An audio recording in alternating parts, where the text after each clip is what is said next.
अस्सलाम वालेकुम दोस्तों, मैं हूं हकीम जा शाहिद। वेलकम करता हूं आपको अपने चैनल पर। उम्मीद करता हूं आप लोग खैरियत से होंगे। एक बार फिर एक नई वीडियो के साथ और एक नई जड़ी बूटी के साथ आपकी खिदमत में हाजिर हूं। दोस्तों, आज हम बात करने वाले हैं ओटंगन के बारे में। मेरे सामने जो टेबल पर आपको नज़र आ रहे हैं ये तुख्म ओटंगन हैं, मतलब कि ओटंगन के बीज। तो आज इनके बारे में बात करेंगे कि ये क्या है, इसके क्या क्या फ़वाइद हैं, कहाँ कहाँ इसको इस्तेमाल किया जाता है और किस किस नाम से इसे बुलाया जाता है। तो सबसे पहले अगर बात कर लें तो फ़ारसी में तुख्म अंजरा कहते हैं इसको, और अरबी ज़ुबान में इसको बज़रुल क़रीज़ कहते हैं, गुजराती में ओटंगन कहते हैं और मरहटी ज़ुबान में इसको करडो कहते हैं। तो ये तो हो गए इसके नाम।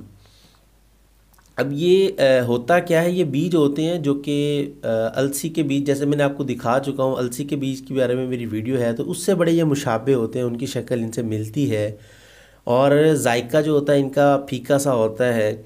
और इसके सिर्फ मतलब तुख़म ही हर्बल मेडिसिन में जो है इस्तेमाल किए जाते हैं। अब सबसे पहले बात करते हैं इसके मिजाज की। तो गरम खुश्क होता है ये तुख्म ओटंगन का जो मिजाज है वो गरम और खुश्क है। अब बात कर लें अगर इसके फ़वाइद की कि इससे क्या क्या फ़वाइद हासिल किए जा सकते हैं, तो ज़्यादातर ये मुकव्वी बा चीज़ों में इस्तेमाल किया जाता है, मुमसिक चीज़ों में इस्तेमाल किया जाता है और मुग़ल्लज़ मनी के जो नुस्खे होते हैं उनमें इस्तेमाल किया जाता है। अब थोड़ी सी तफसील से अगर बता दूं तो मनी को गाढ़ा करने वाले मतलब जो सफ़ूफ़ वगैरह होते हैं उसमें इसको इस्तेमाल किया जाता है। उसके अलावा जो मर्दाना टाइमिंग वगैरह के लिए जो नुस्खे बनाए जाते हैं उसमें भी इसको इस्तेमाल किया जाता है। और कसरत एहतलाम का बहुत ज़्यादा होना, उसमें भी ये मतलब इसका इस्तेमाल होता है। उसके अलावा स्पर्म मतलब जो मनी के जो कीड़े होते हैं उन्हें बढ़ाने के लिए इसको इस्तेमाल किया जाता है। औरतों में भी इसको कहीं ना कहीं किसी न किसी मिक़दार में सैलानुर रहम में इस्तेमाल किया जाता है, लेकिन ज़्यादातर इसे मर्दाना कमज़ोरी, सूरत अंजाल और जरियान वगैरह के लिए ही इस्तेमाल किया जाता है, जो कि मुख्तलिफ़ सफ़ूफ़ और माजूनों वगैरह में शामिल किया जाता है। अब अगर बात करें कि क्या इसको अकेला भी इस्तेमाल किया जा सकता है, तो बिल्कुल इसको अकेला इस्तेमाल किया जा सकता है।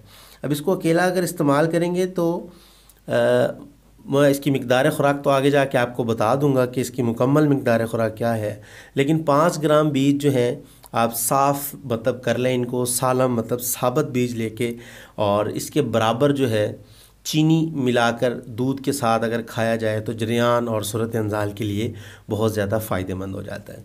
अगर इसके अलावा भी बात कर लें कि खुश्क खांसी और फेफड़ों और छाती की मतलब जो बलगम वगैरह होती है उसको साफ़ करने के लिए भी इसको इस्तेमाल किया जाता है।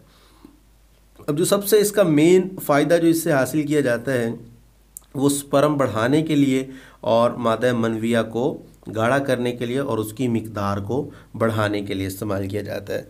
अब मिक़दार ख़ुराक इसकी 3 माशा से 5 माशा तक, मतलब 3 ग्राम से आप 5 ग्राम तक इसकी मिक़दार ख़ुराक ले सकते हैं। तो ये था आज का हमारा मुकम्मल इसका एक जड़ी बूटी का रिव्यू।